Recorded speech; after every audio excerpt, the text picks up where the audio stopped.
In the 60s, Eastside High School is one of the most successful schools in Paterson, New Jersey.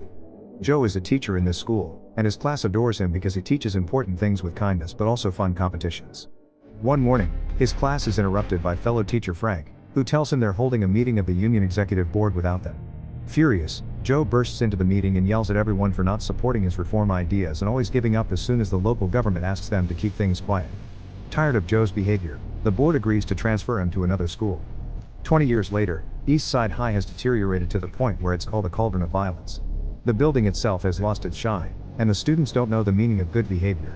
Bullying and violence are in every hall. They don't listen to teachers and even beat them up when they try to intervene, and illegal substances and arms are dealt as if they were candy. Most of the students can't pass the minimum basic skills test, and this is bad news for Mayor Botman, who doesn't want to lose the school to state administration because it'll cost him the election. Frank, now school superintendent, and Mr. Rosenberg, the school board attorney, arrive at the only logical conclusion: they must bring Joe back. Botman doesn't like the idea, but he approves it because he doesn't have a choice.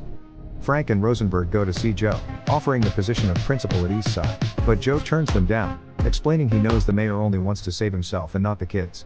However, Frank gets him to change his mind by pointing out that Joe hasn't made a difference so far with all his crazy Joe routine and he shouldn't take that to his grave. The next day, Joe shows up at Eastside as the new principal. He holds a meeting with the other teachers and immediately puts his autocracy into play, saying he's the only one that speaks in his meetings. After asking for a list with the names of every student involved in criminal activities, he orders the custodian to clean the walls and make any student in detention help him. Mr. Darnell, the English teacher, is demoted to assistant of the football coach. There will be guards in the hallways to help them stop the violence, and all teachers must concentrate on getting the students ready for their next standardized test because the school needs 75% of approval, and last time they did less than 40. Next, Joe calls for a school assembly, where all the troublemakers from the list are put on stage. When Joe comes over, he bumps into Kanisha, who is happy to see him because he used to be her elementary school principal. Joe gets on the stage and asks for silence, but nobody pays attention to him, and the troublemakers laugh when he asks them to sing the school song. Seeing them as incorrigible, Joe decides to expel all the troublemakers, promising the rest of the kids that nobody will bother them anymore. Security takes all the students off the stage and this is enough to make everyone else calm down, especially when Joe tells them that he'll be next if they don't study hard. In the afternoon, Joe has a meeting with all the parents. Liana, the mother of one of the expelled kids, is furious about what happened, and many parents support her. But Joe doesn't give in and offers a speech about a few bad apples spoiling the entire basket. He explains he expelled 300 kids to save 2,700 and that he promised God he would save the school. This speech earns him the support of almost every parent, but Liana stays angry. The following day, Joe comes to school to find a kid waiting for him. Sams was expelled and now tries to tell Joe he made a mistake because he didn't do anything, but Joe knows he's lying and takes him to the roof with him. He calls Sams a coward for not telling his parents he was expelled and tells him consuming those illegal substances will kill him, so if he wants to die this badly, he should jump. Sams obviously refuses and promises he'll do better, and Joe accepts to give him a second chance, but if he messes up again, he'll be out for good. During lunch, Joe goes from table to table hearing what the students have to say and offering some advice. He's happy to see Ray is wearing a suit, which sets an excellent example, unlike Sams and his friends who dress sloppily. When he notices them bothering a girl, Joe makes them stand up and calls out their clothes choice in front of everyone, then asks them to sing the school song. He also reminds the entire room that nobody should move during the school song, so when Darnell bends over to pick up some trash, Joe sends him to his office. The boys don't know the lyrics anyway, causing Joe to give them detention and inform everyone that from now on, they all should be ready to sing the school song on command or there will be consequences. Afterward, Joe goes to see the music teacher Elliot to tell her about the new rule. Elliot accepts it, but she'll teach the school song after they're done training for an incoming choir concert in New York. The kids are practicing Mozart, and Elliot would like their work to be respected. She calls out Joe, saying he doesn't like other adults standing up to him, and Joe reacts by firing her and canceling the concert so the students can concentrate on the incoming test. From now on, the pianist Mrs. Powers will be in charge of the music class.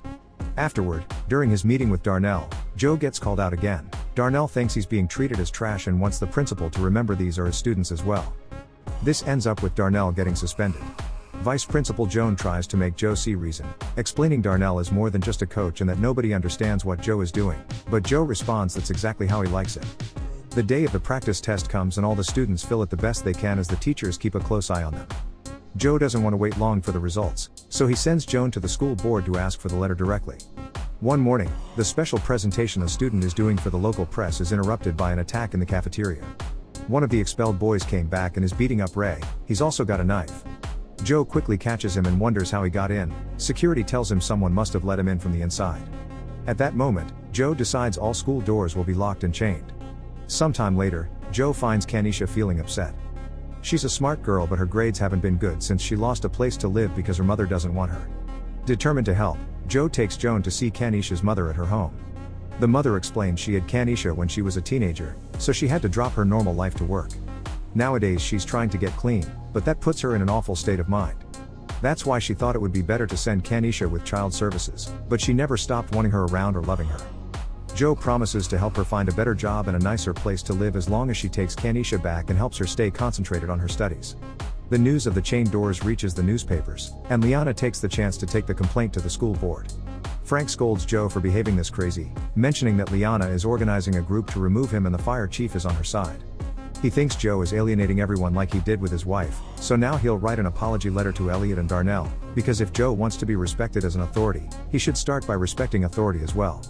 Darnell is reinstated, but the problems aren't over yet. The fire chief shows up at the school with the press, so Joe gets him to leave while threatening him with a bat.